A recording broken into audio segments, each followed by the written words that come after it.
Who were these suspects who were fired, who actually fired the shots and were later arrested? Who were they, Tom? Look, they're your typical protesters that go from protesters to criminals. The attack on ICE officers, you've covered it many times, is up nearly 700% now. We were talking 500% a couple weeks ago, so it continues. The rhetoric against the men and women of ICE is skyrocketing, especially by members of Congress. We have senators, we have Congress people that compare ICE to the Nazis, compare ICE to racists, and it just continues. So the public thinks, well, if a member of Congress can attack ICE, why can't we? So the rhetoric has to stop. Or it's a matter of time for someone to, one of the ICE officers goes down or a criminal goes down. But we already see it. It's a big deal, right? That's a big deal. And you're hearing it over and over and over again. You have heard this terrible rhetoric, and you've heard it from a multitude of players. I'm going to play one of the worst for you because it's just important to understand sort of the genesis of where it's coming from. But, Chuck Schumer says it may be in a sort of a fancier way. You've heard other people say it in fancier ways, but let's just get down to basics, okay? Joy Reid is telling you what they really think. I had to forget about him, but Ron DeSantis is still governor of Florida. He took the Comfy Couch hosts on a tour of the concentration camp that he's building in Florida in order to round up brown people, and throw them in a camp because he doesn't want them in Florida. Surprise, surprise, the economy of Florida is going to be severely harmed by rounding up brown people who, by the way, all over this country, Latinos are afraid to go to work. Anybody who is perceived or looks Latino is afraid to go to work. I know people who are. You saw the use of the concentration camp thing in there. The reference to 1930s Germany, the reference to World War II, you understand where this is going. I mean, that is the rhetoric that is being perpetuated everywhere. That is what they were talking about. And so that has now taken on a very dangerous angle, which is what Homan's getting at. And as well, the U.S. Border Patrol Chief Banks is getting at right here in an interview as they're talking about what went down there in Texas with an agent being fired at. I mean, this is not okay? This is not okay. All right, Sandra, let's bring in U.S. Border Patrol Chief Mike Banks. Chief, thanks so much for joining us today. Terrible circumstances that bring us together this afternoon. Here was the statement from the Department of Homeland Security on what happened in McAllen earlier today. This morning, an individual opened fire at the entrance of the United States Border Patrol Sector Annex in McAllen, Texas.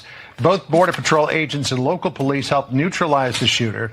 It's an ongoing investigation led by the FBI. More information will be shared as it becomes available. It's a shocking incident, to be sure, but is it surprising, given everything that's been going on with protests against ICE and Border Patrol?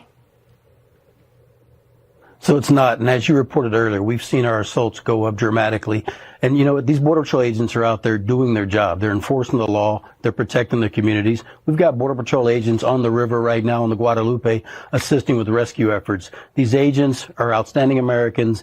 They're just trying to enforce the law. But all of the rhetoric and the false information that's being put out by the left is just increasing violence against our agents, and it's just unacceptable. So you see, in other words, that has to stop. And now the White House is calling on it to stop. You heard Caroline Leavitt saying, listen, this is getting to the point of no return. You guys have to stop doing this. This is very childish behavior. And at some point, it actually becomes dangerous. Michael in the back. Thank you, Caroline. An armed shooter today was shot in McAllen, Texas, after opening fire on Border Patrol agents. It comes just days after Democratic Congresswoman Pramila Jayapal recently said she gets, quote, inspired when activists obstruct ICE. Does the White House expect Democrats to tone down their rhetoric in light of what we saw today in McAllen, Texas? We certainly call on Democrats to tone down their rhetoric against ICE and Border Patrol agents who, again, are everyday men and women. I would encourage AOC and other Democrats to actually meet with the United States Border Patrol. These are honorable Americans who are just simply trying to do their job to enforce the law. They go home to their families every night, just like we all do, and they deserve respect and dignity for trying to enforce our nation's immigration laws and to remove public safety threats from our communities. The White House is aware of the shooting that took place today in Texas, and we are working with the appropriate federal agencies to get to the bottom of what happened. Just awful, like really, really awful. And so you know what, guys, this has to end. You can't have this kind of rhetoric constantly out there because it does cross the point of no return. It does become dangerous. Meanwhile, I'm going to tell you this. It's not going to change anything. What happens over and over again? The Supreme Court, we just learned right now, they came out and said, hello. The administration can actually make all those cuts to the federal government that they want. Remember when everybody was suing, Letitia was suing, oh, you can't do this, you can't do that.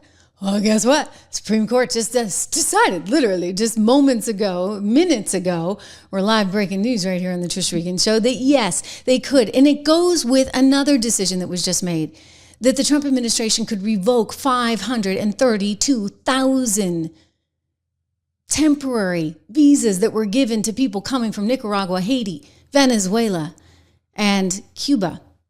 They said you can revoke those.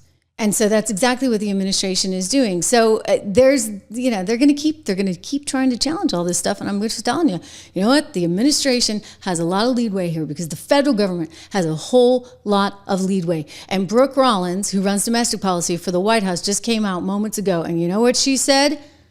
No amnesty. Zip. Zero. None. I think I answered the second question, where we are on farm labor, a little bit earlier. But what I will say is that Lori Chavez DeRimmer is our Secretary of Labor, and the H-2A visa program, all of the programs that inure to moving in seasonal ag workers are under Secretary Chavez DeRimmer. She has been working around the clock with her team. I think we'll probably hear a little bit more about this today, and the conversations will continue. But I can't underscore enough, there will be no amnesty. The mass deportations continue, but in a strategic way, and we move the workforce towards automation and 100% American participation, which again, with 34 million people, able-bodied adults on Medicaid, we should be able to do that fairly quickly. Thank you. Wow. I mean, this is kind of amazing, right? Like, this is amazing. They're saying no amnesty. And then in the meantime, you get the Democrats saying, oh, well, we're going to go defund ICE. Defund ICE. You guys actually can't do that. Like, again, the very childish behavior, I gotta say, very childish. Donald Trump, meanwhile, is threatening to take money away from New York City in the event that this crazy socialist communist guy actually wins the thing. Let's hope he doesn't, but we'll get to that in a second. First, I just want to point out again, we're independent here on the show, and we love our advertisers and all the support they provide the Trish Regan Show. Go to balanceandnature.com today and take a look at what they got. Fruits and veggies I happen to like, but they've got all kinds of stuff there. And you know, I got to tell you, it's important when you think about actual nutrition. I've actually gotten really into this lately, and maybe it's the Maha movement, and I started looking at the kids' breakfast cereals and everything else, and I'm like, what was added? What kind of ingredient is this? What kind of ingredient is that? And they're like, Mom, stop it. Would you stop it? And so, of course, I had to look at the ingredients of Balance in Nature. And what did I find? That's good stuff.